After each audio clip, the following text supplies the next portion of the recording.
My name is Tricia Huff. I'm a registered Democrat and I vote in the primaries. I'm a certified public accountant and I've looked at my income and expense projections for 2017, and a property tax increase will make my current home unaffordable and necessitate a sale and a move out of Montgomery County.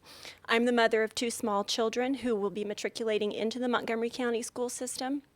So I have a vested interest in making sure that our education system stays strong. I hope that my daughters would be as well-spoken as this young man at his age. However, Ms. Navarro, as my representative, I'm requesting that you represent me and vote against any increase in personal property taxes for the 2017 proposed budget. In fact, I'm requesting that you represent as well the other numerous registered Democrats that I convene in my home on a bi-weekly basis who are growing increasingly dissatisfied with our elected Democratic council representatives and their voting records on issues that affect us locally as well as nationally.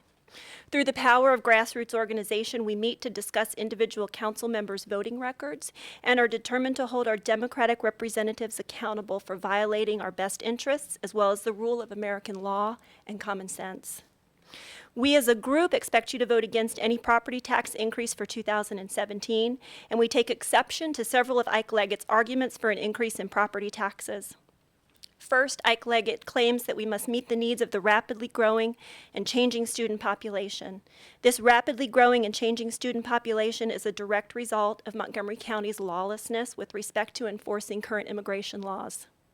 We, the legal citizens and taxpayers of Montgomery County, are unwilling to foot the growing bill that results from council's unwillingness to act fairly on behalf of its legal United States citizens. The correct response is to enforce immigration laws, thereby reducing the amount of money required for school expenses, yet fully funding services for all of those who are entitled to those services by law. Secondly, Ike Leggett suggests that a property tax increase is needed to replace funds the county will no longer receive from the state of Maryland due to the Supreme Court decision in the Wynn case.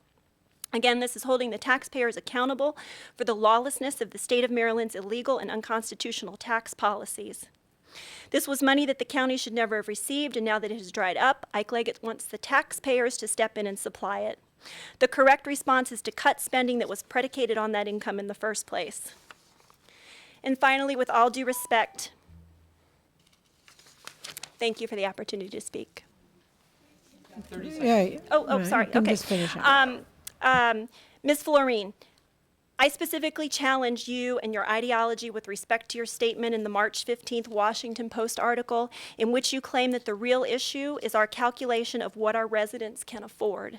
It is not within the council's legal or moral charge to make a calculation of what county residents can afford, but rather it is the council's charge to carry out the voters' desires with the funds which we determine we are willing to grant to the council. Democratic voters will no longer accept outright disrespect. We, the registered Democrats, are watching voting records, and we will act to hold representatives accountable in the next elections. Thank you.